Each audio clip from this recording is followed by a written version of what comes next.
ভাই আমি কি ভাই একটু আইতে পারি? আপনার একটু কথা ছিল ভাইয়া। আহেন আহেন ভাই বহেন। বহার আগে আপনার একটা কথা বলি, জাপানে যেতে ভিসা লাগে না, বিশ্বাস লাগে। আর ভাগ্য লাগে না, ভাই লাগে। আমি হইলাম আপনাকে সেই ভাই খান সাহেব, যে কিনা চুদুরবুদু জাপানিজ ল্যাঙ্গুয়েজ সেন্টারের একমাত্র কর্ণধর। বলেন ভাই, আমি আপনাদের কিভাবে সাহায্য করতে পারি? ভাই ফেসবুকে দেখলাম তো আপনারা নাকি জাপানে লোক পাঠান। ভাই আমি কি ভাই জাপান যাব? আমার জাপান আমি খুব শখ। আপনি এই প্রশ্ন করতে পারছেন, এর মানে আপনি শীর্ষ জাপান যাইতে পারবেন না। আমরা মানুষের চেহারা দেখতে পারি কে জাপান যাইতে পারবো, কে পারবো না।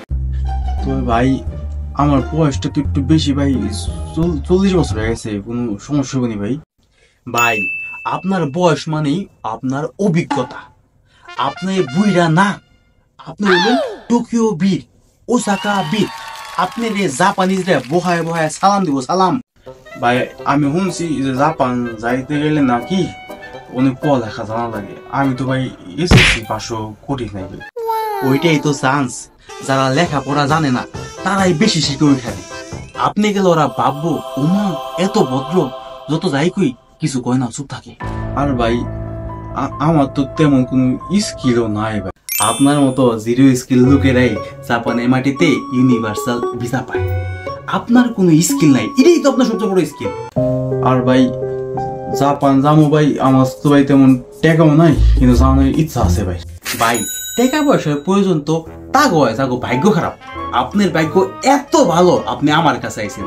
আপনি যদি কোন আমি আপনার এখনই জাপান পাঠাই দিবা লাগছি, কোনো টাকা পয়সার টেনশন দিলেন না। আর ভাই তো কয়েকদিন আগে ভাই পাসপোর্ট বানাইছিলাম, কিন্তু পাসপোর্ট ভাই আড়াই হারাইছি ভাই। আপনি একটা কাগজে শুধু আপনার নামটা আর এক কপি ছবি দিয়ে যান, আপনার নানার বায়োডাটা দিয়ে আপনার পাসপোর্ট বানাই দেবেন, কোনো টেনশন নেন না। আপনার মহিলা ভাই এর আগে যে গরুর ফার্ম করবো যে একটা লোন নিয়েছিলাম ভাই, আমার নামে ভাই ব্যাংকে লোনও আছে একটা। লোন আছে তো কি হয়েছে রে ভাই? আপনি জাপানে গেলে এক মাসে এত টাকা ইনকাম করবেন যে লোন যেটা আছে ওটা তো পরিশোধ করবেনই। আর ব্যাংকের ম্যানেজার বাংলাদেশের আয়া প্রতিদিন আপনার ছোট ভাই আদর করে রাখবো। ভাই আমার ভাই অনেক ভয় লাগতেছে ভাই। ভাই ভয় পাইলে তো ভিসা বেশি হয়। ভিসা হইলো অনেকটা প্রেমের মতো, যত ভয় পাইবেন তত বেশি গাঢ় হইব, বুঝেন নাই? আমার কোনো ইনকাম নাই, এর লিগা ভাই আমার বউ তো আমার সাইডে গেছে ভাই। এক বউ গেছে 3 বউ নিয়ে বাংলাদেশে ফিরবেন। আপনি জানেন জাপানের মাটিতে সিঙ্গেল পোলাগো কতটা দাম? আপনি রে single for ever golden visa দিয়ে দেন, কথা বলছেন নিবা?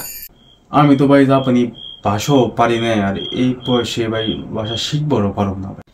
ভাষা জানেন না, এটাই তো চান্স। জাপানি যেটা কয় যে চুপ থাকে হ্যাঁ জ্ঞানী। আপনাকে তো ভাই মনে হইব জাপানিজ দার্শনিক ভাই, যত বেশি চুপ থাকবেন তত বেশি দার্শনিক হইবেন, ভাষা জানার দরকার নাই। ভাই ভাই কিছু মনে করেন না ভাই, একটু প্রশ্ন ভাই, জাপানে গেলে কত টাকা কামাই করা যাবে মাসে ভাই? আপনি কি দুনিয়াতে থাকেন ভাই, আপনি জানেন না জাপানে এত ইনকাম ভাই? আপনি যদি জাপানে একবার ঢুকা পারেন ভাই, গাড়ি আপনি চালাবেন না, গাড়িতে আপনি চালাবেন। আমার এক বাইরে জাপানে পাঠাইছিলাম, বুঝলি ভাই? এখন হ্যাঁ একবারে 5টা গাড়ি চালায়। আপনি আমার এজেন্সিতে আইছেন, এর মানে আপনি অলরেডি জাপানে চলে গেছেন ভাই। আপনার যত অযোগ্যতা আমার তত সম্ভাবনা। আপনার কপালে আমি জাপান দেখতেছি, মানে নিপ্পন, আপনার কপালে নিপ্পন লেখা হয়ে গেছে। আপনি আমার কাছে আইছেন, এর মানে আপনি এখন থেকে আর বাংলাদেশি না, আপনি একজন জাপান নিপ্পন ড্রিমার। আপনি আমার কাছে আইছেন, এর মানে এখন থেকে আপনি একজন ফিউচার সুশি সিইও। জব নাই আমরাই বানাই, ভাষা নাই আমরাই শেখাই, ভাগ্যে জাপান নাই আমরাই ভাগ্য লিখি। আমরাই একমাত্র এজেন্সি যারা কিনা জাপানে আপনার পরবর্তী ভবিষ্যৎ লিখে দিতে পারি। তাই আর দেরি না, এখনই যোগাযোগ করুন চুদুরবুদুর জাপানিজ ল্যাঙ্গুয়েজ সেন্টার। আর সেই সেন্টারে একমাত্র কর্ণধার খান সাহেব। তাই আর দেরি নয়, এখনই যোগাযোগ করুন। আর ভাই আপনি সবাই কয়ে দেন, ঠিক আছে? ধন্যবাদ, আসসালামু আলাইকুম, বাই।